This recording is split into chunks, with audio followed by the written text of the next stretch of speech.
Let me tell you something that I've seen happen so many times.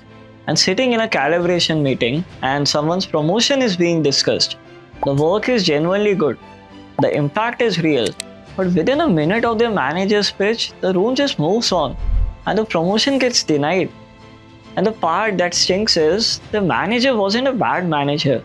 He just didn't have the right things to say about the work. That's a managing up failure. It's also why a question keeps coming up in interviews as well. How do you manage up?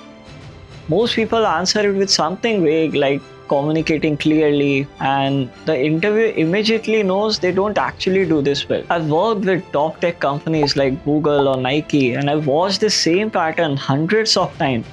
So here are 5 practices that actually work, both in your career and as a real answer to that interview question.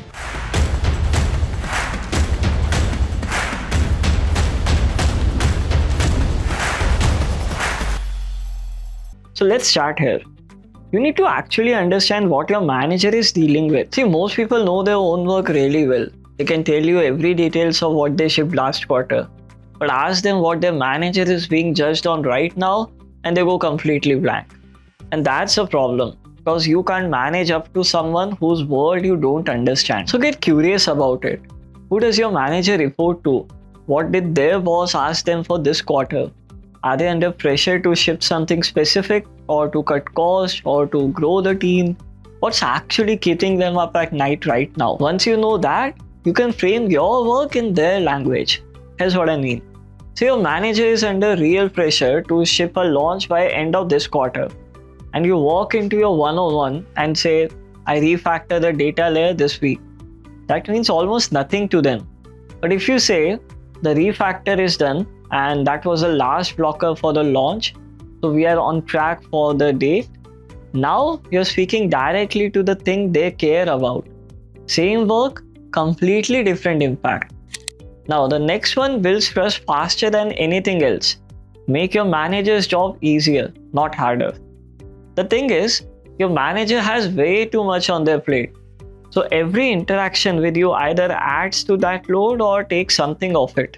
And trust me, they notice which one you are. So here's what it looks like in practice. When you hit a problem, don't just dump it on them. Bring the problem and a recommended way forward. Even if you're not sure, even if you just say, here's what I would do, what do you think?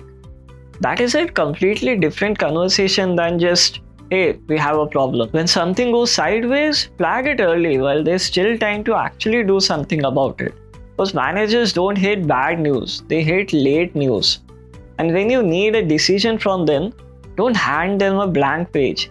Give them 2 or 3 options and tell them which one you would pick. You turn the decision into a quick yes instead of a research project. Every time you save your manager a decision cycle, you build a little trust. And every time you hand them a surprise, you spend it. Okay, now let's talk about your one-on-one with your manager. Honestly, it's the most underused tool you have. Here's what actually happens.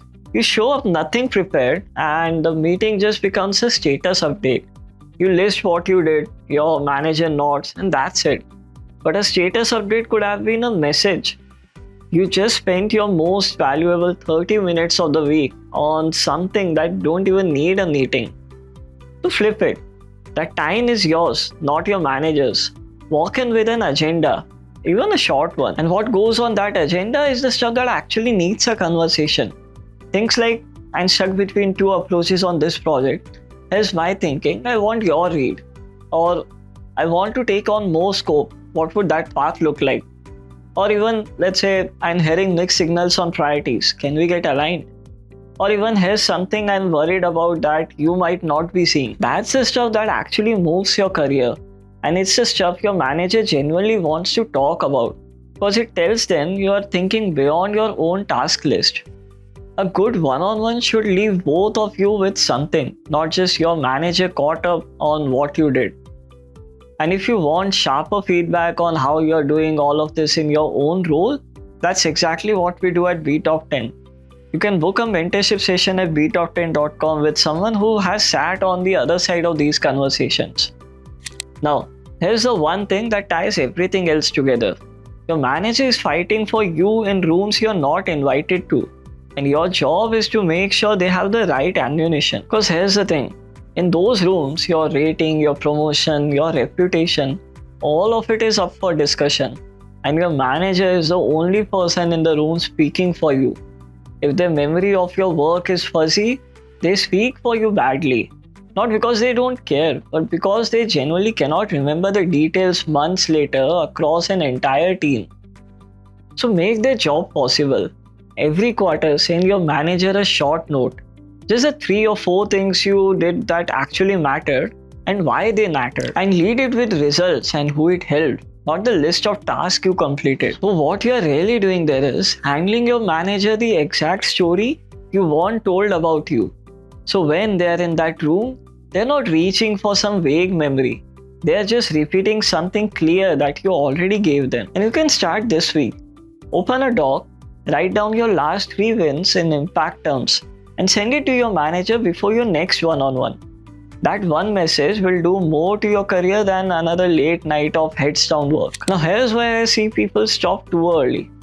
Managing up doesn't end up with your direct manager. See, your manager's manager and the leaders above them, they also shape decisions about you. Especially the big ones, promotions, the high visibility project, the headcount your team gets. And here's the catch. Their memory of you is even worse than your direct managers because they see you a lot less often. So you cannot be invisible at that level. You want to be a known quantity to leadership in a healthy professional way. And not talking about politicking or trying to befriend the VP. I'm talking about making sure that when your name comes up in a leadership room, someone in there can actually place who you are and what you do. A few ways it shows up in practice. When you get pulled into a skip level meeting or a leadership review, prepare for it like it matters. Because it does. When your work is being presented upwards, make sure your manager has the framing right and offer to help them with the deck or the doc. And when you write something that could travel upwards like a design doc or a postmortem, write it knowing a director might read it, not just your team. See, the goal is simple. You want at least a few people 2 levels above you to know your work by name. Hope this video helped you. See you in the next one. Thank you very much.